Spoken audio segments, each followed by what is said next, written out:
You're listening to the Family Discipleship Podcast, a podcast of training the church.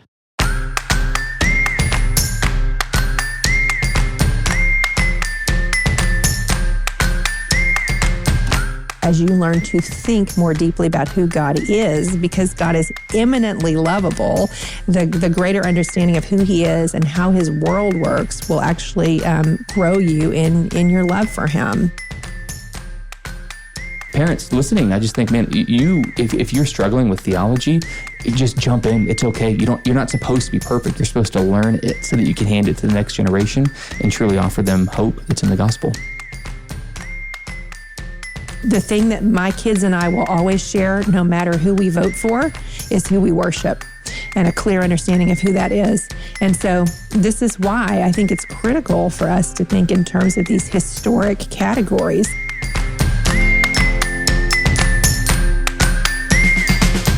Welcome to a special bonus preseason episode of the Family Discipleship Podcast. This is Adam Griffin. I'm here with my co-host. First, Professor Cassie Bryant. How are you doing today, Cassie? I did. I went on sabbatical and got a doctorate. Oh. No, you don't need a doctorate to be a professor, do you? Yeah, well, maybe, yeah. Or in process, but you can get one online, I got a degree. We'll just say that. Yeah, I think... I've always wanted an honorary doctorate. I feel like that's the best degree to get. You don't have to do the work. Easiest, yeah. Yes, those are I want a to get honored. Yeah. Oh, yeah. Chelsea, why haven't you ever given me an honorary doctorate? Also with us today is Chelsea Griffin, my wife. How you doing today, Chelsea? I'm doing great. Yeah, I'm very proud of you for being a doctor. A fun thing I do when I book plane tickets is I always put Adam's name as Dr. Adam Griffin because he is, and then maybe we'll get an upgrade, and then I would love to see him be called on in a medical emergency. Like if there's a hijacking and the hijacker gets stabbed, they'll be like, is there a doctor? And be like, I saw one on the manifest. Adam Griffin. And then it's Chelsea delivering the baby on the plane. That's great. Well, we also have two incredible guests with us today. Some of our dearest podcasting friends, but also friends in real life. We have, guys, get this, Cassie and Chelsea, you guys may not know this, but Jen Wilkin and JT English are on with us today. No. Yes. What a bonus. 2/3 of the Knowing Faith and Training the Church mothership. Jen and JT, how you doing today? Doing great. Yeah, we're great. Thanks so much for having us. I mean, this feels like it's like the prime podcast of training the church. Thanks for finally having us on. We do miss Kyle a little bit, but not that much, to be honest. No, not that much. Speaking of missing people, JT, you were in Dallas while I was out. You came to Northway. Yeah. I came to your office to say hi to you. I didn't know you were on sabbatical, and it was dark. It was a dark office. And I was like, oh, man, I missed Did you leave any snakes or any jump scares in her office while you were there? That's kind of your thing, right? From you. I have a big Barbie balloon. Have you found the snake yet? Oh my gosh. Don't. No, that's not funny. Don't, please. Well, before we jump into the conversation, maybe each of you could tell us just a little bit about your family and your ministry. I know we've had you both on before, but Jen, can you tell us just a little bit about your ministry and a little bit about your family? Yeah. My kids are big now. They are 27, 26, 25, 25, and 23. Is that right? Yep, that's right. And my husband and I, Jeff, we've been married for 30 years this past summer. And I teach the Bible and write things and podcast and have been on staff at my church for about 12 years. Wow. That's awesome. JT, how about you, buddy? Tell us a little bit about yourself. Yeah, I got little kids. I got 8 and 6, Thomas and Bailey. And man, that is the most exciting thing about Macy and I's life right now. We're just having a great time raising them. We actually have one more week of summer as of the recording right now. So part of me is like, please go back to school. The other part of me is like, one more week of summer. Let's enjoy it. And I'm married to my best friend, Macy. She's awesome. She runs a kind of a communications consulting company. And I pastor a church here in Colorado, Storyline Church, and been here just over 3 years. We're loving it, and it is cooler than where you guys are right now. It's about 72 degrees. So let me know if you guys need some free air conditioning called Air.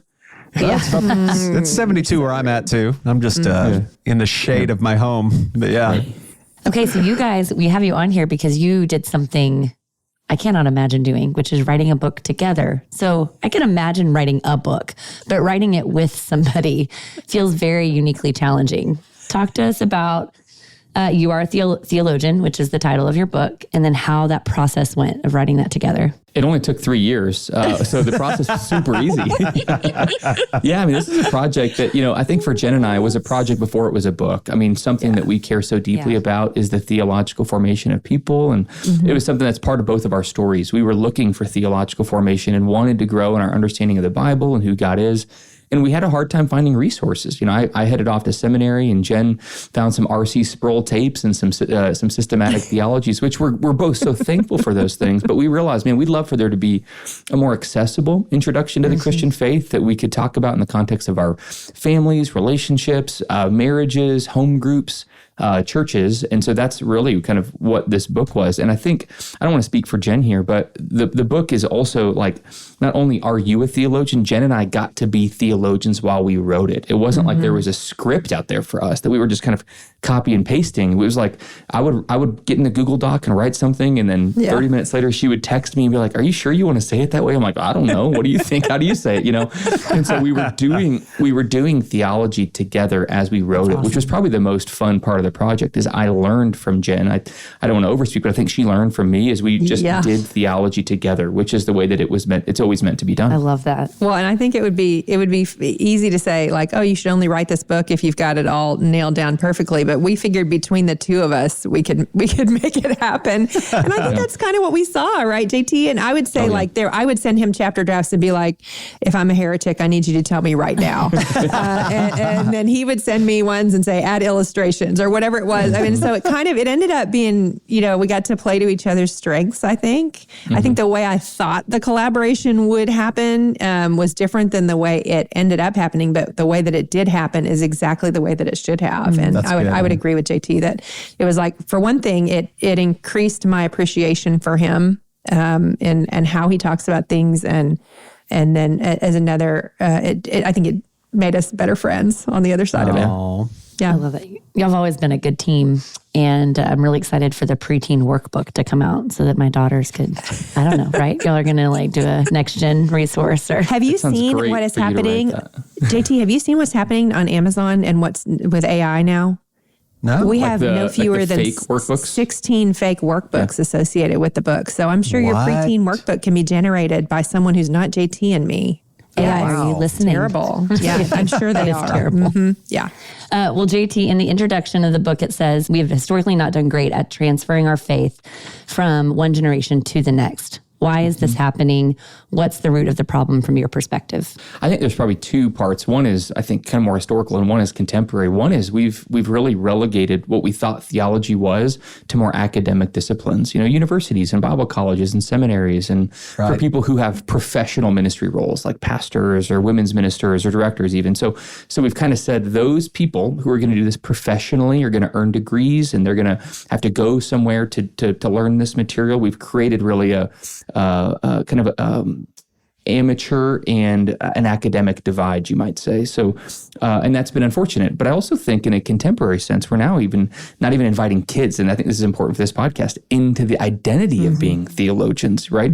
Like one of my favorite things in my church or in my home is my kids asking the same questions that we ask in the book, and showing even a 6 or an 8 or a 4 or 14-year-old, you're meant to ask these questions of who is God, what is he like, and who am I? And wait a second, why is my relationship at school not going well? Well, it's because the world's broken. And so they're asking, those are theological questions. Those aren't sociological questions only or relational questions. They ultimately have their root in theology. So we wanted to help. And this is a resource that we tried to write at an 8th grade reading level so that parents could even read it with their high school, middle school kids and help them begin to develop categories early in life and kind of get handles early in life about what is true about themselves, the world, and God. That's awesome. Also, in the introduction, you guys make an important distinction between converts and disciples. Jen, can you kind of speak about that distinction and why that's important? Yeah, we're riffing on a Dallas Willard quote where he says that the mission of the church is not to make converts and let discipleship happen. It's to make disciples and let converts happen. And I think this is an incredibly important concept for parents because so often I understand Christian parents to see their primary goal is to make converts, and you're actually called to disciple. And of course, if you want to make a convert, then you start by talking about sin. If you want to make a disciple, then you start by talking about God. And then you talk about who people are that are made in his image. And then you do get to the question of sin. But I would even argue that in a lot of churches, one of the things that we have derailed on in children's ministry settings is to start by talking to children about sin before we tell them who God is and who they are as those who bear his image. And so I hope that this book is a help even to parents who are trying to find their bearings on how to order their thinking in theology. We should be able to ask the hard questions, but we should understand that the hard questions work best when asked in a particular order. And so when you think about making a disciple of your child, it means that you train them into what is true and good about God, what is true about them. You educate them into a Christian worldview without pushing them toward becoming a Christian. You show them what is beautiful, and you show them that you believe it to be beautiful in the way that you live your life. And we cannot transmit to our children what we ourselves don't know. So the significance of understanding the historic beliefs of the Christian faith is huge in the life of a parent, and understanding that you cannot convert your child. I'm sure you guys have talked about this a ton on this show. What you can do is point them toward what's true and beautiful. That's right. That's good. Thank you for that. Already making me cry. Get your tissues. I know. Okay, Jen, you talk about something interesting about an assumption that all contact with the Bible is good contact. And you say that this is a flawed premise. Can you explain that a little more to everybody? Yeah. So, I've talked about this for years, and we dropped it into this book as well because it's so important in the way that we are training our kids, certainly in the context of this space, but in the church, the way that we have trained people to think about the Bible. If we view the Bible as something that opens itself up to us simply because we've been obedient to open it up, then we've misunderstood fundamentally, first, what a book is, but second, the way that the Holy Spirit communicates truth to us. And sadly, within Christian subculture, a lot of the ways that we have been trained to encounter the scriptures are actually, in many cases, hurting our understanding instead of helping it. We've been trained to read the Bible as a book that is first and foremost about us, or we've been trained to read the Bible as a magic 8-ball that we shake when we need to answer an important question. And so we have a very pragmatic approach to the scriptures. It's something that solves problems for us instead of something that gives us a vision of God high and lifted up. Not only that, but we're so conditioned into a devotional approach to the scriptures that any different way of thinking about them is seen as being antithetical to our feelings.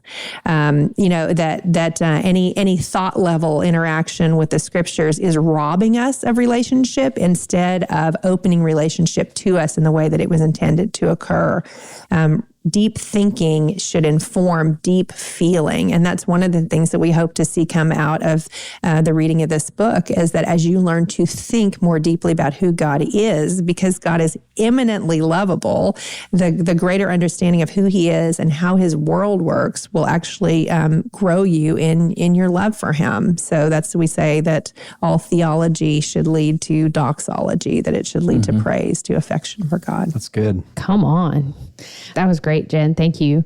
JT, one of the things you wrote is that we cannot teach what we ourselves have never been taught. Help us apply this to parents who want to disciple their kids, but they have never been discipled themselves. Yeah. So my kids are going to a new classical school right now, and they do math differently. Have you guys experienced this yet?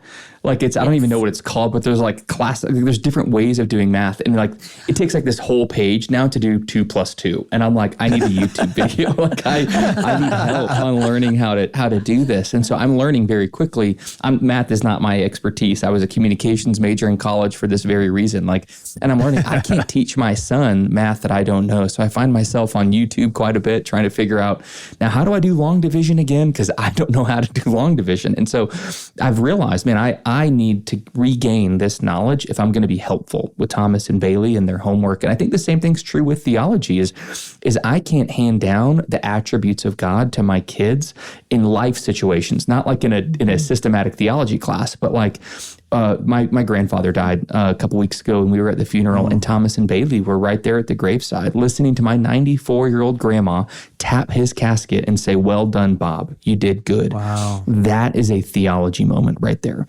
To talk about life, faithfulness, the goodness of God, death and brokenness in the world.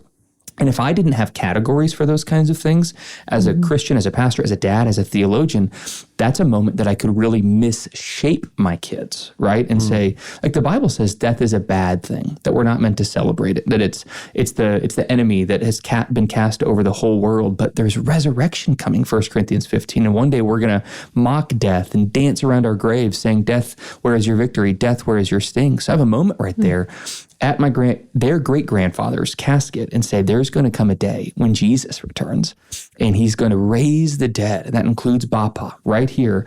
And we're going to get to celebrate with him that Jesus has overcome Satan, sin, and death.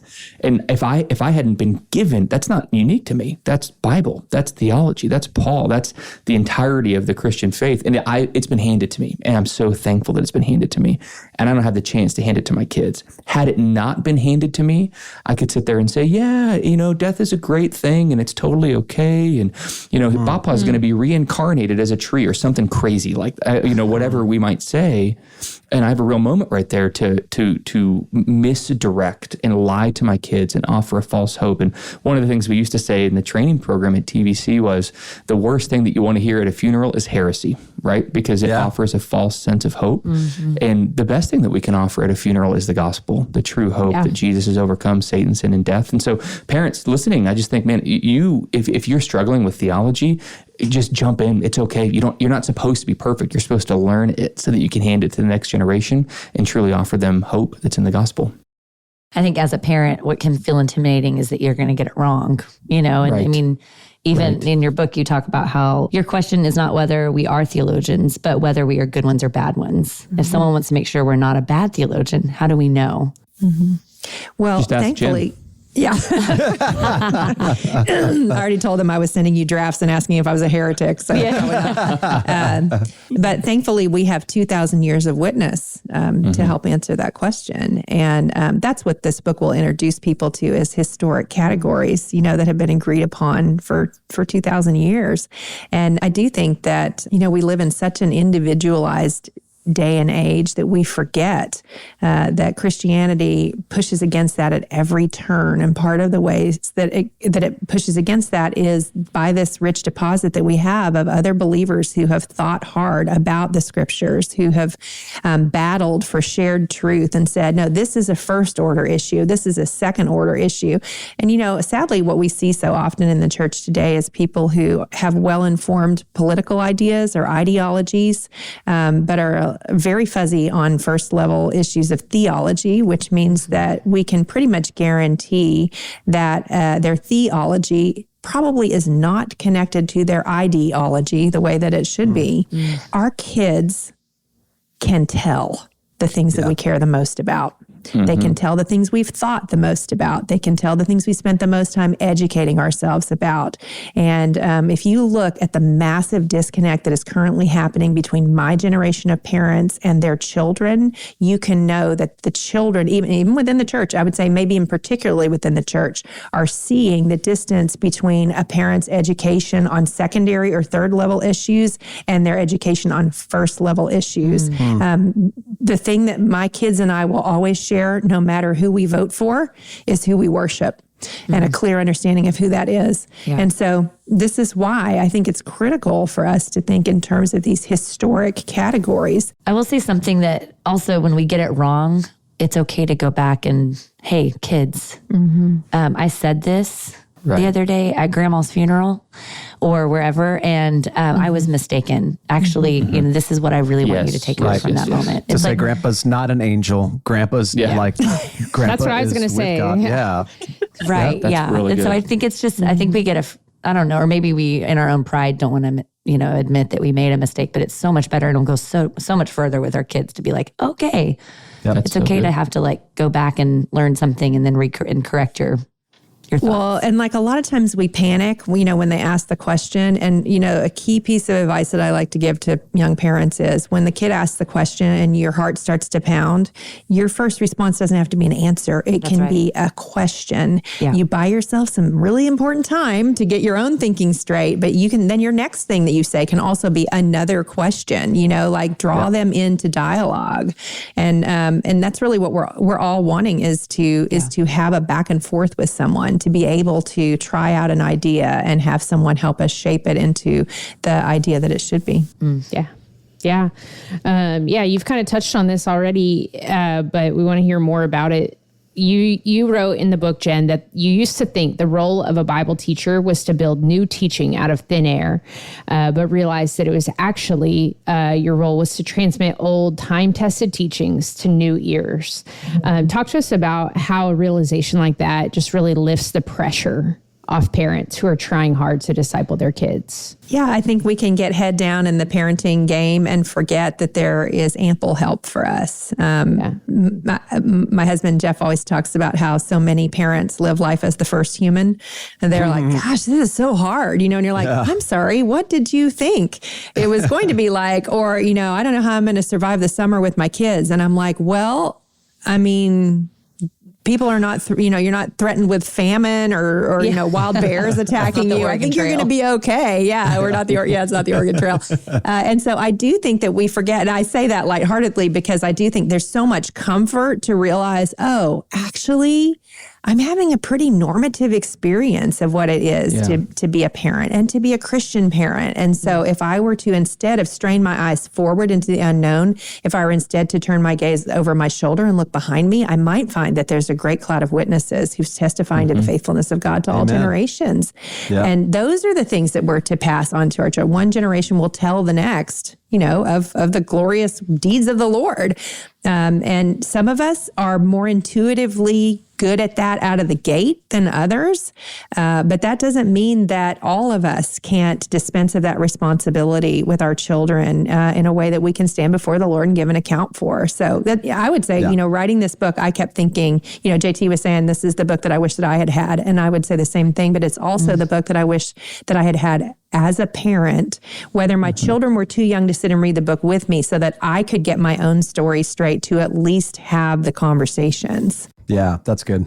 In the book, you guys define a disciple as somebody that's a theologian learning to be a Christian theologian, a person with words about God, learning to have true words about God, and then to live in light of them. Now, in JT's story, that took a big leap for him during seminary. And in Jen's story, you started by reading systematic theologies. But you also say in the first chapter that one of the greatest misconceptions about theology is that it's something learned in a classroom or through reading a book, even though that was part of both your stories, that Christians, you say, do not merely learn theology, they do theology. So JT, I was wondering if you can help us understand, how do we do theology in the way we're raising kids? So you guys kind of have these stories of like, mine was seminary, mine was books, but you're also saying, hey guys, that's not the only way that we do this. Obviously books are good, seminary's good. I want to talk about the church here in a second as well, but what about just in the household? How are parents doing theology with their kids? Yeah, this is one of those texts where I got from Jen. Jen actually texted both Kyle and me, and she like, "Is this verbal? Like, is this accurate to say it this way?" Grammatically accurate. I still don't like it, but I'm on board now. I like that I assume you put the caveat in there, Jen, that says, "While Jen does not like this statement," which is what the book reads now, which is so great. Yeah. I mean, so last night I'm putting my little girl Bailey to bed, and I forget the exact question she asked, but she has like this little, her sheets are like princess sheets, and it's like a little pink, quilt cover, and she's getting all tucked in, and I'm praying for her and getting her water, and I lay down, and I forget exactly what she said, but it was something along the lines of like, who provides things for us? Like she was, like who gives us things? And I said, well, who do you think gave you these covers? And I think she's going to say me, because I bought them, right? and I'm like, who made this? And she goes, God made this. God made everything, because that's a truth that our church teaches, is one of our foundational truths. And so it's even, I just want to encourage parents, it's even in those small moments. This isn't theology is not relegated to sermons or to Bible studies or to home groups or to youth group. It really is every single moment. If you're teaching your kids about money, this isn't just about finances and economics. It's about this belongs to God, and we want to be good stewards of this. Or you're on a walk with your kids, or going to the zoo and you see a dog or an animal. Who made our dog? Or so I just think, parents, I would encourage you to not capture every moment. We're not asking parents to be weird and like, hey, kids, we're doing theology now. We're at the zoo. It's not that. It's just providing them Christian categories for all of life, whether they're standing by the graveside of a great-grandfather, or they're thinking about how they treat their body with food they intake, or whatever it is we're wanting to encourage them. Theology is all about truth. We want our kids to be based in truth, to be grounded in what's real, who God is, who they are, why the world's broken, how God's making things right through Christ and through the Spirit. And so we can't ever not be doing that. Even like coming home from a baseball game, I'll tell you just one more last quick story for me that I just blew it as a parent. I have like committed myself to not be the sports parent because I'm a pretty competitive person. I'm like, that's not going to be me. And Thomas, I was Thomas's soccer coach, and he had like this terrible game. And I had this moment of him getting in the car, and I was expressing disappointment and frustration that my 8-year-old isn't on the Olympic soccer team yet. You know those moments, parents, where you're like, why do I care so much about this? And I had 30 seconds of just kind of like, why didn't you run faster? And why'd you kick that ball out of bounds? And here's doing theology. It was me realizing, JT, you're being an idiot. I turn around and say, Thomas, I'm so sorry. That's not what I actually believe. Can you forgive me? That's not what Dad believes about you. That was sin. You're my son, and I'm proud of you. I love doing that. Like, that is doing theology. It's just living the Christian life as best you can with your kids. That's so good. Now, I know both of you guys are passionate about how people develop their theologies. That's why you guys wrote the book, and you guys are also huge advocates for the church. A lot of our listeners aren't just parents, they're church workers who work a lot with families. I would love it. Maybe Jen, could you cast vision for, if you're writing this book to, a reader, but how would you love us to see churches developing theologians in a local church setting? What would that look like in a perfect world? Well, first of all, it doesn't take a perfect world, because JT and I have gotten to do this in an imperfect world for some time and seen the great benefit of it. And we've seen, when you start to have these conversations in the local church setting, how it rolls out from the space where the conversations are happening into all of the other ministry areas in your church. It means you think differently about the order in which you teach concepts to children in children's ministry. It means that you think differently about the way that you talk about identity questions when you're talking to middle schoolers. It means that you think differently about the songs that you're going to sing in your service. It means you think differently about the nature of the gathering. It's not a place for me to have an individual moment with the Lord, although I might, but the whole purpose of it is to remind me of something bigger than myself, that I'm saved into the church. And so when we start to think in those categories, it's going to shape the way that we do church, not just the way that we live our everyday lives. And the way that we do church matters a lot. And so I would say that the reason we wrote the book the way that we did, with discussion questions at the end, is because we know the value of just gathering a group of people and having these discussions with each other. This book is going to be a conversation starter, but it's not going to be a conversation finisher. It's a jumping off point. And, we can point you to additional resources to extend the conversation, which you will need. At some point, you're probably going to need the 300-page textbook or access to those ideas through, like the cassette tape ministry of R.C. Sproul. But whatever it is, you have to start the conversation somewhere. And really the best place to start it is in the community of believers in which you're a part. It can happen in just a random book club group, but ideally these ideas are going to inform the way that the people of God come together and know how to relate to God and to one another. Awesome. I love that. So y'all's book covers a list of Christian doctrines like the Trinity, Scripture, sin, Christ, the church. How do you guys think that a list of doctrines in this book might be a blessing to moms and dads as they disciple their kids? I mean, doctrine ultimately is trying to answer life's biggest questions. And so these aren't categories that we said, you know what we think would be really helpful? These are the questions that everybody asks. So, for example, when you think about the doctrine of the Trinity, we're talking about who is God? Is there a more fundamental question than understanding who God is? Or another question, who are we? That's the doctrine of humanity. What does it mean to be an embodied image bearer meant to reign and represent God on his behalf? Or what went wrong in the world? Like every worldview has to answer that question. For Christians, that's the doctrine of sin. Or how is God making things right? That's the doctrine of atonement and the person and work of Jesus Christ. And so it's not just for us a list of doctrines, it's a list of life's most important questions. Who God is, what he's like, who are we, and what went wrong in the world. And so parents, whether you know this or not, your kids are going to grapple with these questions, whether they do it earlier in life or later in life, or they show up. For me, I showed up to my first philosophy class at CSU and kind of began having, oh my gosh, what are all these questions? And so this is really meant to kind of be a grounding, not in terms of like apologetics of like, how old's the earth or secondary and third tier things, but really life's most fundamental questions. My favorite chapter in the book, I thought it was going to be my least favorite, is the last. Where's everything going? Christians disagree so much about what we would call eschatology or end times, but we agree about the most important thing, that God is providentially moving all of human history towards the kingdom of Jesus Christ being reestablished on this world where there's no more death, no more tears, no more crying, no more sickness. And what a good thing for us to ground our families and our churches in, again, these just basic questions that everybody has to answer at some point. Jen, do any of the doctrinal chapters stick out to you as being particularly helpful for an average mom or dad?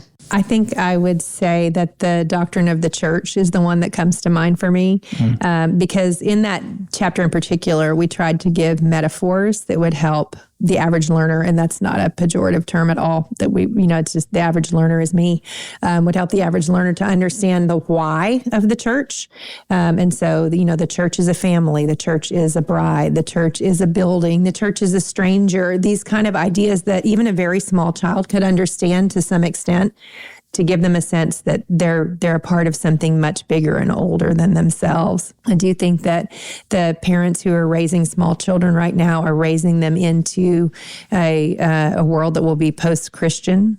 And so if these children are going to stay in the church, and I believe that that's very possible for any of the parents who are listening, they're going to need to understand the things that have united us throughout the centuries. It will not be a question for your children of how they feel about the worship style. It will be a question for your children of whether the God that is preached is the God of the Bible, of whether the way that humans are viewed is the way that God views humans. And so I just can't think of a greater gift you can give to your children than a historic Christian faith. We know that children grow up and they either accept or reject the faith of their parents, but give them a historic faith to evaluate as they do that. Don't try to give them just, some small view of the church. And so I think that's probably why that chapter stands out. I love that you guys wrote this book. I'm grateful you guys did it together. It's another example of a brother and sister working together in theology as well, which I know Knowing Faith has done so well. We try to replicate that on the Family Discipleship podcast, brothers and sisters doing these things together. It's a great picture as well for homes, for churches. I see your book as a great thing for any parent to kind of shape their theology, any reader to do that, but also for a parent with some older kids, maybe to read this with their kids as they're talking through discipleship, going through those discussion questions with their high school, college age kid, or a kid who just came to know the Lord, who wants to go like, hey, mom, dad, can you help me just think through what are the basics, or thinking through with their student minister? How do I think about the church? I love it. Now, before we let you go, and before we send everybody to Amazon to buy one of the new 25 copies that my new AI has put up online of your book, to find the genuine, honestly, find the genuine You Are a Theologian online or wherever you buy books. But before we let you go, what are some ways that our listeners can be praying for the English family and for the Wilkin family? Thanks. I mean, we're entering kind of back into, like I said, we've got little kiddos. So here, I'm not sure when this is recording, but we're entering back into that season of rhythms of school. Thomas is on his first flag football team and playing soccer, and Bailey's doing dance. And so we're just kind of entering back into rhythms. And so we're always trying to guard against kind of the rhythms of the world impressing themselves on the rhythms of our family, and making sure that we're able to dictate the most important things. And that's always a challenge. We do it imperfectly every Sunday night. It feels like we have a come to Jesus meeting of like, okay, let's not do that again. How do we have a better week?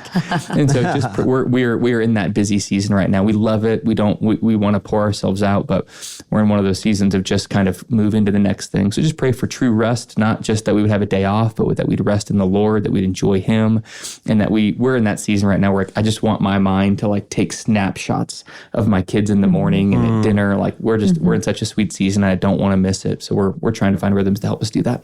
Yeah, I don't know if my young parents want to hear this, but I did picture my stage of life being one that was a little less intense from a family standpoint. And actually, it's good news that it's not. I am so dialed in with caring for aging parents and then helping my own kids be young parents and my young adult kids with all of the things that are a part of that stage of life. Jeff and I are always talking to each other about how we were so dumb to think that parenting was the work of 18 years. Right. It's like, oh, shoot, this is like our whole lives. We're going to be invested in these people's lives.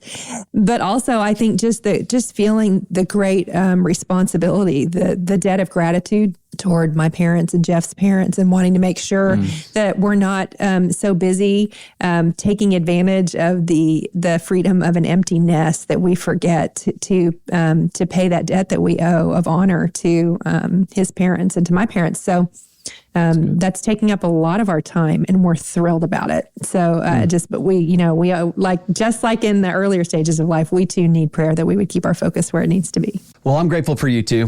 I'm grateful for your counterpart, Kyle, as well. I'm grateful for all the work you guys do at Training the Church and inviting us to be a part of it. And I'm really grateful for this new book. I hope our listeners do go out, check it out, and share it with one of your friends. This is a great resource. Thanks. We love working with you guys. Our partnership is one of our favorite things at Training the Church. So thanks for the great work you guys do. I've said this to you before when I've been here, but I'll say it again. Almost every time I host a new Here class at Storyline and we're talking about parenting stuff, somebody says, have you heard of this great podcast called the Family Discipleship Podcast? Yep. And they have no idea that we're involved or engaged, but you guys are producing such a helpful resource for the church, in my church, and we're just so thrilled for your ongoing ministry. Yeah, thanks, absolutely. JT. Thank you, Jen. Well, thanks for listening, friends. If you think it's as important as we do to disciple our families, please help us out by giving us a great review wherever you listen to podcasts. Visit one of our sponsors and share this episode with one of your friends. If you want to keep up with us or join the conversation, you can follow the Family Discipleship Podcast on Instagram and Facebook. We love you, listeners, and we're looking forward to the rest of Season 5. We'll see you next week.